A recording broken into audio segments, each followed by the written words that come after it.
ಎಲ್ಲರಿಗೂ ನಮಸ್ಕಾರಗಳು.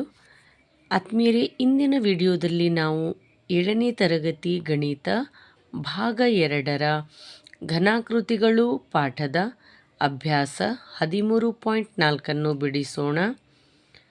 ಮೊದಲನೇ ಪ್ರಶ್ನೆ. ಈ ಪ್ರಶ್ನೆಯನ್ನು ಓದೋಕ್ಕೂ ಮುಂಚೆ ನೀವು ಯಾರಾದರೂ ಇನ್ನೂ ನಮ್ಮ ಚಾನಲ್ಗೆ ಹೊಸಬರಾಗಿದ್ದರೆ ದಯವಿಟ್ಟು ಸಬ್ಸ್ಕ್ರೈಬ್ ಮಾಡಿ ಹಾಗೂ ಈ ವಿಡಿಯೋವನ್ನು ಶೇರ್ ಮಾಡಿ. ಮುಂದಿನ ಘನಗಳ ಮೇಲೆ ಬಲ್ಬೊಂದನ್ನು ಉರಿಯುವಂತೆ ಇಡಲಾಗಿದೆ.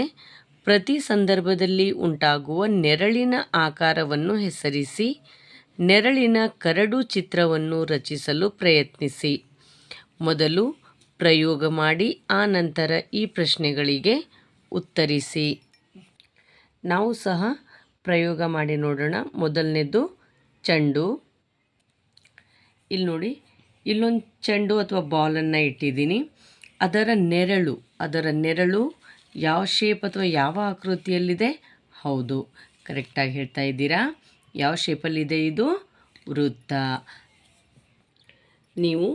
ನೀವು ಸಹ ಈ ರೀತಿ ಪ್ರಯೋಗ ಮಾಡಿ ನೋಡಾದಮೇಲೆ ಅದು ಯಾವ ರೀತಿಯ ನೆರಳನ್ನು ಉಂಟು ಮಾಡಿದೆ ಅನ್ನೋದನ್ನು ನಾವು ಈ ರೀತಿ ರಫ್ ಡಯಾಗ್ರಾಮ್, ಕರಡು ಚಿತ್ರವನ್ನು ಈ ರೀತಿ ಹಾಕಿ ಅದನ್ನು ಬರಿಬೇಕಾಗತ್ತೆ. ನೀವು ಸಹ ನಿಮ್ಮ ನೋಟ್ ಪುಸ್ತಕದಲ್ಲಿ ಈ ರೀತಿಯೇ ಬರೆಯಿರಿ.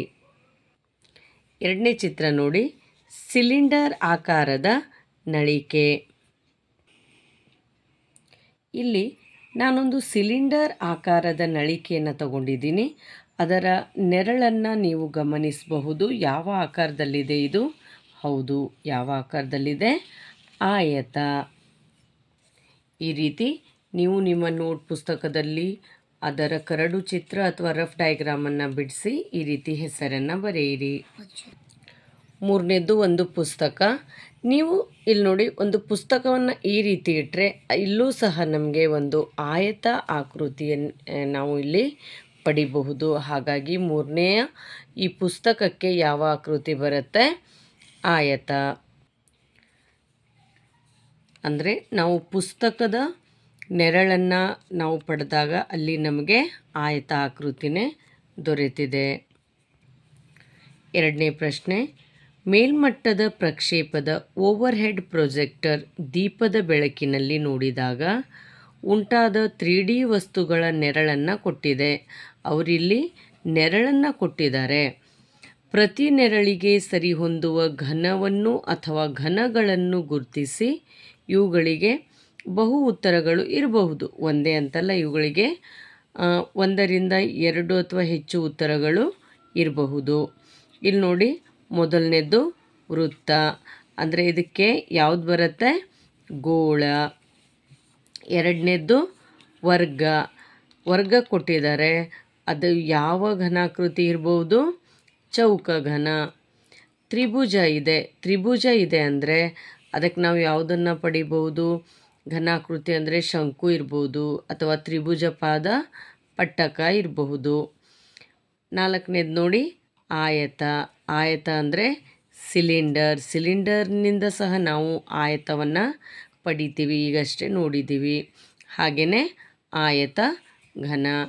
ಈ ಆಕೃತಿಗಳಿಂದ ನಾವು ಈ ರೀತಿಯ 3D ನೆರಳನ್ನು, ಅಂದರೆ 3D ವಸ್ತುಗಳ ನೆರಳನ್ನು ನಾವು ಈ ರೀತಿಯಿಂದ ಪಡಿಬಹುದು. ಮೂರನೇ ಪ್ರಶ್ನೆ. ಮುಂದಿನವುಗಳು ಸರಿಯಾದ ಹೇಳಿಕೆಗಳೇ? ಪರೀಕ್ಷಿಸಿ.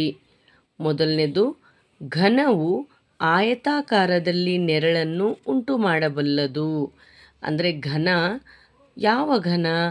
ಆಯತ ಘನ, ಚೌಕ ಘನ ಅಲ್ಲ.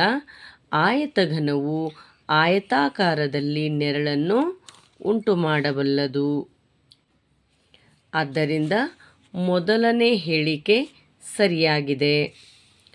ಎರಡನೇ ಪ್ರಶ್ನೆ. ಘನವು ಷಡ್ಭುಜಾಕೃತಿಯ ಆಕಾರದಲ್ಲಿ ನೆರಳನ್ನು ಉಂಟು ಮಾಡಬಲ್ಲದು. ಇಲ್ಲಿ ಘನ ಅಂದರೆ ಇಲ್ಲಿ ನೋಡಿ, ಇಲ್ಲಿ ಆಯತ ಘನ ಆಗಿರ್ಬೋದು ಅಥವಾ ಚೌಕ ಘನ ಆಗಿರ್ಬೋದು. ಷಡ್ಭುಜಾಕೃತಿಯ ಆಕಾರದಲ್ಲಿ ನೆರಳನ್ನು ಉಂಟು ಮಾಡಬಲ್ಲದು ಅಂತ ಕೊಟ್ಟಿದ್ದಾರೆ. ಆದರೆ ಇದು ಸಾಧ್ಯವಿಲ್ಲ. ಆದ್ದರಿಂದ ಎರಡನೇ ಹೇಳಿಕೆ ತಪ್ಪು. ಇಲ್ಲಿಯವರೆಗೂ ಈ ಅಭ್ಯಾಸದ ಎಲ್ಲ ಲೆಕ್ಕಗಳನ್ನು ಬಿಡಿಸಿದ್ದೇವೆ. ನಿಮಗೇನಾದರೂ ಇದರಲ್ಲಿ ಡೌಟ್ಸ್ ಇದ್ದರೆ ದಯವಿಟ್ಟು ಕಾಮೆಂಟ್ ಮಾಡಿ, ಶೇರ್ ಮಾಡಿ ಹಾಗೂ ಲೈಕ್ ಮಾಡಿ. ಧನ್ಯವಾದಗಳು.